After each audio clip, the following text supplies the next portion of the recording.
Our kidneys don't complain until they can't. Kaya bago sila magreklamo, pakinggan na natin sila. Today, we are separating facts and myths, mga katotohanan at mga haka-haka kasama ang ating eksperto. Mga kapwa ko BRHMC at marahay na pagmati po sa inyo lahat. Kasama po natin ang isa sa haligi ng renal care sa Bicol Region. We have our physician on duty, Dr. Lorna Yap. Good afternoon po sa Indogabos. Marahay na aldaw.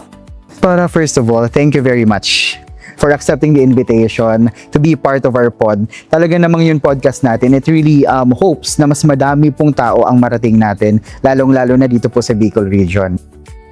Let's get straight to the point. The first question, nasaan po ba ang ating kidneys at bakit po importanteng malaman natin kung ano ang kanilang ginagawa sa katawan? Ang kidney po natin ay located sa lumbar area, kung sa Tagalog ay nasa bandang tagiliran ng dalawang tagiliran natin. Doon po malolocate ang ating kidneys. Bakit po, doktora, kailangan nating malaman kung ano yung trabaho nila? Okay, so siguro naman alam natin lahat na ang bawat organ sa katawan natin may kanya-kanyang parte yon. May kanya-kanyang function. Di ba yung puso natin, siya ang nagpa-pump ng blood sa iba't ibang parte ng katawan natin. Ang ating kidneys, siya ang naglilinis. So, nililinis niya ang ating dugo para tayo ay hindi malason. So, napakamahalaga po ang ating kidneys kasi siya ang tagalinis ng katawan natin. Doktora, pag sinabi natin siya ang tagalinis ng katawan, meron po bang ibang parte ng katawan na gumagawa noon? Ang pinaka naglilinis talaga yung kidneys natin. So, ibig sabihin nun, ano man ang kinakain natin, dahil buhay tayo, nagpo-produce tayo ng lason. So, it's just the same thing. Like for example, itong kwartong to, siyempre kung hindi mo yan lilinisin, after several days, madumi na yan. So, ganun din naman ang katawan natin. Magiging madumi siya at malalason tayo kung walang maglilinis sa katawan natin. Papel po ng kidneys natin yun. Doktora, ngayong alam na natin kung nasaan ang lokasyon ng kidneys or ng ating bato at alam na natin kung ano yung function niya, how common is it in the Philippines na ang mga tao ay may sakit sa kidneys? Siguro pwede natin tingnan yung DOH statistics, no? Noong 2004, nasa 4,000 lang yung mga pasyenteng may sakit sa kidney or more or less nagda-dialysis. By 2013, naging 23,000. Tapos by 2017, 70,000. 2023, 7 million. At ngayon po ay meron na tayong 13 million na Pilipinong nagda-dialysis. So makikita ninyo ang grabe ang in-increase ng mga pasyenteng may sakit sa kidney. Hindi lang siya, Dok, basta exponential, no? Grabe talaga, oo. So malalaman natin yan kasi nung una ako po ang unang-unang umuwi dito sa Albay. So ako po ang unang nephrologist. So nung una po ay kami lang yung may dialysis center sa Esteves. Ngayon po kung titingnan ninyo, halos ilan na po tayo ngayon. Buong Bicolandia na po. At dumadami pa ang mga dialysis centers. So, ibig sabihin, napakadami ng pasyente na nangangailangan ng serbisyo na dialysis. Yes. Doktora, dahil nga po from 4,000 to 13 million, ang kidney disease po ba ay matuturing pa nating isang silent killer or silent disease? Yes. Ang sakit po sa kidney ay may tinatawag tayong stages. So, meron tayong stage 1 to 5. So, usually po, wala tayong mararamdaman. So, mararamdaman mo lang yan. Minsan, nasa advanced stage na tayo. Nasa stage 5 na. So, yun, magsisimula ka na magkaroon ng symptoms. So, saka ka palang magpapa-check up. So, pag check up, siyempre, magagawa na ng mga certain laboratory examination, lab test. So, makikita na doon na may problema pala sa kidney. At kung minsan, nangangailangan na ng kidney replacement therapy. That is dialysis, or kidney transplant. So, may mga pasyente po na magagalit pa kasi sinabihan silang mag-dialysis o bakit sinasabihan may kidney failure, ala naman pa silang nararamdaman. Wala po kasi kayong mararamdaman. Depende po sa kausa, pero mas marami ang walang nararamdaman.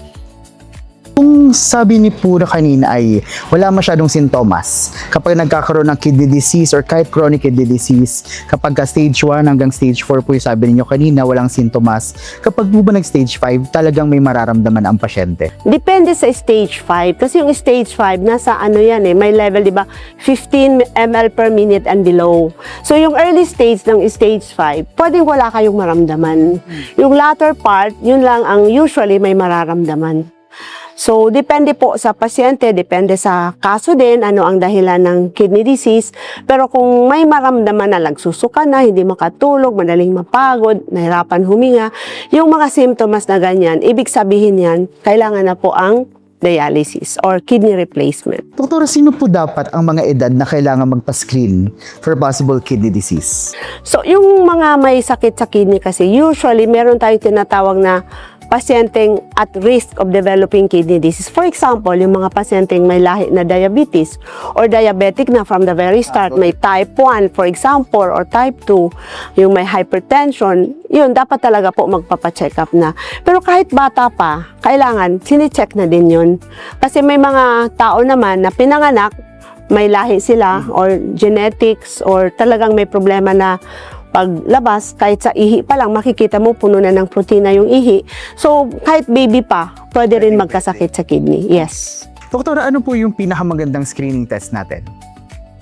Sa early, pwede na urinalysis muna, pero usually para maging complete, we do certain laboratory examinations like CBC, tapos yung BUN creatinine. We also check on the electrolytes, sodium, potassium.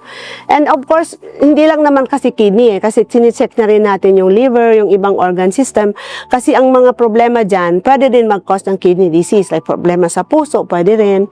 Tapos yung mga liver, like liver cirrhosis, pwede rin mag-cause ng kidney problem in the end.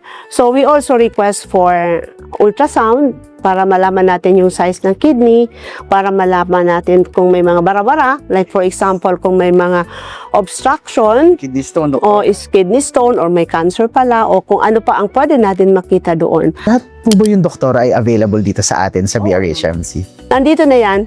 So, medyo kompleto na tayo ngayon. So, i-compare ko siya nung bago ako dito. So, I came home 1990s. Matanda na ako, no? No, when I came home talaga, kulang na kulang pa. Pero ngayon, yes, marami na. Halos kumpleto na rin. Konti na lang. Yun din po talaga isa sa pinakamaganda ngayon na we really invest on health sa pamamagitan ng pagiging available ng screening test natin para sa mas maraming tao. Mas mabuti, maaga natin ma-determine ang dahilan. Like for example, kung ang cause pala ay kidney stone, nabarado lang, so napabayaan. So eventually, kahit pa pag tumagal, kidney failure. Pero kung maaga, tinanggal natin yung bara, magre-recover yan. Okay, doktor.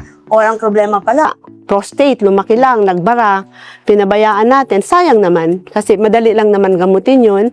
Kailangan natin dyan ang tulong ng mga urologist. Pwede maglagay lang muna ng catheter for the meantime, magre-recover ang kidney function. Kumbaga po, Dok, in terms of kidney care, multi-specialty pa rin talaga yung approach natin. Yes, kasi like for example, ang problema pala sa puso, nagkakaroon na pala siya ng very poor heart function, kailangan natin ng assistance ng isang cardiologist. So talagang hindi maiiwasan na we really have to work together. Yes. Bakit ngayon, doktora, laging sinasabi na hypertension o mataas na presyon at diabetes ang number 1 enemies ng ating kidneys? Siguro sa census, kasi like sa amin, ilang years na ang Bicol Hemodialysis Center, nasa 30 years na eh. So, ang number 1 cause ng kidney failure is diabetes, followed by hypertension. Actually, nagpapalit-palitan lang dalawa. Kung minsan nauuna si hypertension, pangalawa si diabetes, minsan naman nauuna si diabetes. So, yung dalawa ang kadalasan na nagiging dahilan ng kidney failure. Talagang uso-uso po ang high blood at diabetes sa mga Pilipino. Oo, kasi ang ating pagkain, di ba? Masarap ang lechon. Masarap ang lechon. Hindi nga dun, doktor, medyo sometimes nagiging unhealthy yung food options natin. Naka-affect po ba yun sa kidneys natin? Oo naman. Siyempre, kailangan talaga natin maging maingat sa mga kinakain natin. So, ang pagkain ng mga, noodles, cup noodles, hindi Mga talaga siya preservatives. mga preservatives, mga use of artificial coloring, mga chicheria, hindi talaga sila healthy. So, kung bata pa, yan na ang parating kinakain, eventually, they would develop kidney disease. Pwede na, doktor, in the long run. Kaya lang, oo. Kaya makikita mo, lalo na yung mga nasa baryo, yung medyo mahirap at yun ang parating kinakain. Kasi mabilis eh. Lagyan mo lang ng mainit na tubig. Okay na, instant. Magkano lang yan? Wala pa atang 10 pesos yun. Meron ka ng makakain. Kaya lang, hindi siya healthy sa kidneys natin. Talaga, isa din siguro, Doc, sa pinakamagandang gawin to really protect the kidney is lifestyle. Lifestyle. Tsaka exercise, no? Lahat ng bata ngayon nasa cellphone, computer. Yun nga, Doc. Medyo nagiging palaupo na lang tayo for the longest time. Pero yun yung kinagandahan ngayon that people are becoming aware ng kanilang health. Yes. Pickleball.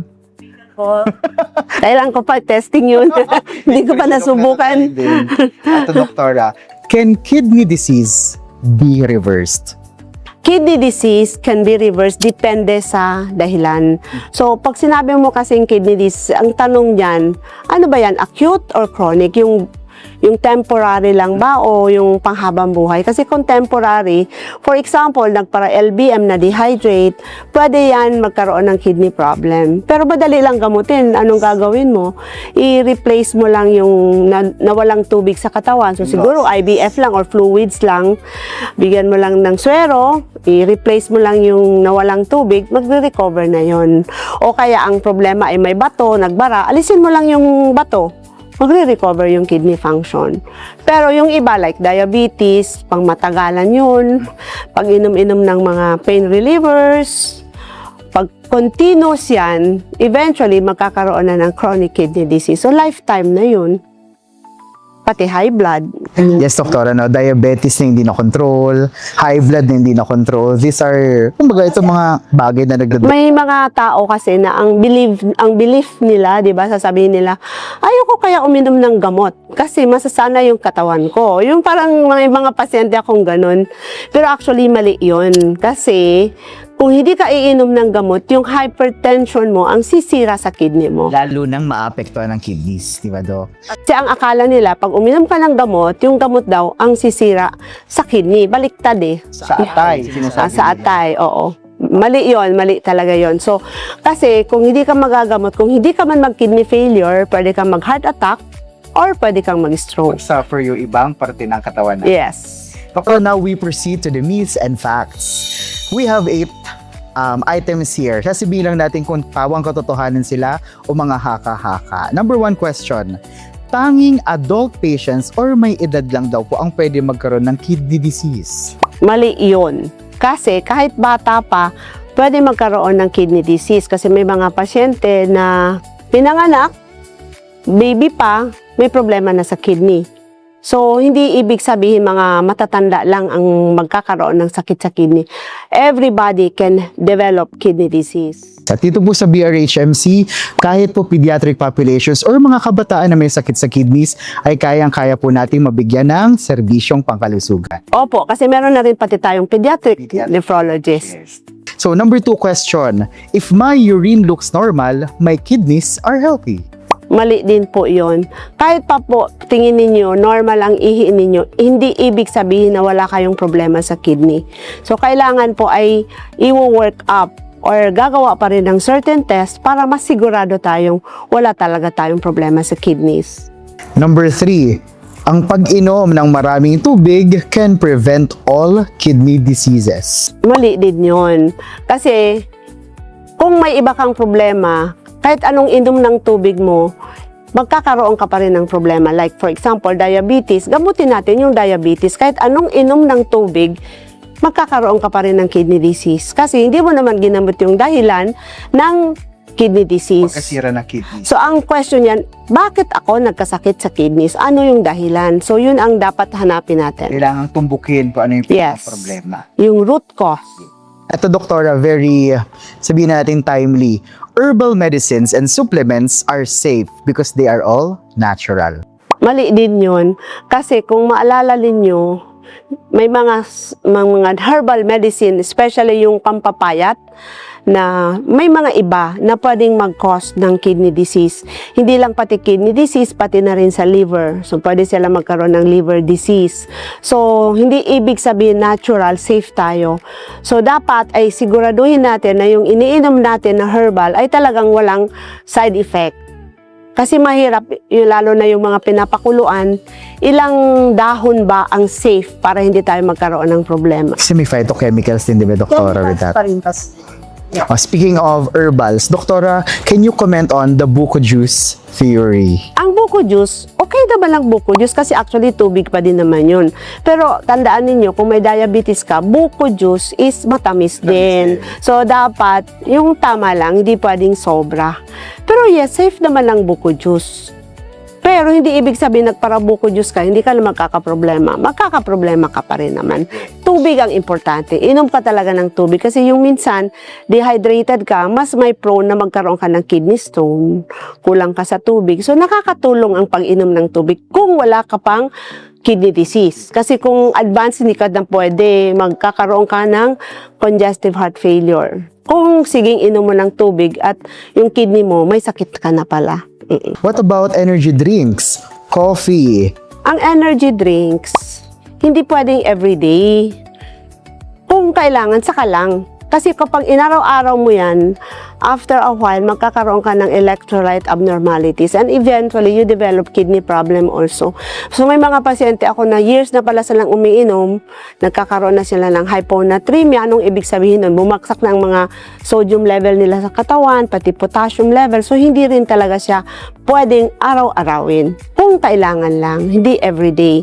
Ganon din naman ang coffee, di ba? Lalo na yung mga coffee, diuretic din yan. So, Mga coffee lovers. oo, hindi pwedeng sobra. Dapat talaga yung tama lang. Tama na, in Huwag, moderation. huwag sobra-sobra. Doktora, dialysis means that you have reached the end of the road. What are your thoughts on this? Ang dialysis kasi, depende din sa cause. For example, nagdialysis ang pasyente kasi ang dahilan lang temporary. Like, may pasyente kami ngayon, bakit kami nagdialysis? Kasi yung dalawang kidney niya, may bato. Yung dalawang ureter, may bara. So, walang lumalabas na ihi. So, tumaas ang kanyang creatinine, yung kidney function niya, humina. Wala kaming choice kung hindi magdialysis. Pero ngayon, naoperahan na siya, natanggal na yung bara, umiihi na siya ulit. So, mag-i-improve na ang kidney function nun. So, eventually, we can stop dialysis. So, depende sa cause. Pero kung chronic ang cause, like for example, diabetes, hypertension, o yung iba pang causes, lifetime yon. So, hindi ibig sabihin nag-dialysis ka, permanente na yon. Depende sa dahilan. Maliban dok sa dialysis, meron pa po ba ibang paraan para ma-address natin ang kidney problem ng isang tao? We have the kidney transplant. We have the kidney transplant. Kaya lang siyempre sa kidney transplant, you have to have a donor. So unlike sa dialysis, machine ang kailangan lang. Pero maghanap ng donor, hindi po madali yon. So doon sa ibang bansa, di ba, Doktora, very common na meron talagang donation and then meron mga recipients. Yes. What about dito sa BRHMC? Do you think it will be the trend in the future? Actually, ano siguro yan, hindi natin masasabing dito lang kasi it should be the whole country. Diba? Kasi sa ibang bansa, yung mga tao parang aware na sila. So they are considered as donors. So pag may nangyari sa kanilang accident, for example, at nagkaroon na sila ng trauma sa brain and considered as brain dead, automatic donor sila, not only of the kidneys but of the other organs also. So, marami ang kidney transplant. We call them cadaveric donors. Dito sa Philippines, parang hindi pa masyado yung cadaveric donors. Hindi ba tayo handa, Doktora? Kasi kailangan talaga natin, dapat meron tayong agreement or nag-consent yung relatives. Pumayag na i-donate yung organs ng kanilang relative na, let us say, brain dead na. Kaya sila kasi ang isip ng Pilipino, di ba? Kawawa naman, ililibing na lang, namatay na. Nagkagutay-gutay. Tatanggalan pa ng organ. So yung ganun ba? So kailangan pa talaga natin na i-educate ang mga tao para dumami ang donors natin, not only sa kidneys but also of the other organs. Yes, kasi ako din personally, Doctor, I see organ donation as you're parang extending the life of other people sometimes. Yun din po yun, no? Kadalasan kasi akala natin pag nag-dialysis na yung patient, binibilang na natin yung oras o taon sa kanila.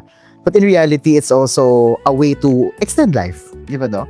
Dialysis or kidney replacement is actually extending life. So, dinudugtungan niyan ang buhay ng isang tao. So, kung example, supposed to be, yung pasyente ko, nag-dialysis siya 28 years old ba yun? And umabot siya ng mga 50 years old. So, nabuhay siya for how many years? More than 20 years because of the dialysis. So, it can extend a life. So, halos, kuminsan nga, nauuna pa yung ibang walang sakit because of accident, di ba? Pero, yes, it extends the life of individuals with kidney disease. Tsaka to some point, it makes the quality of life even better.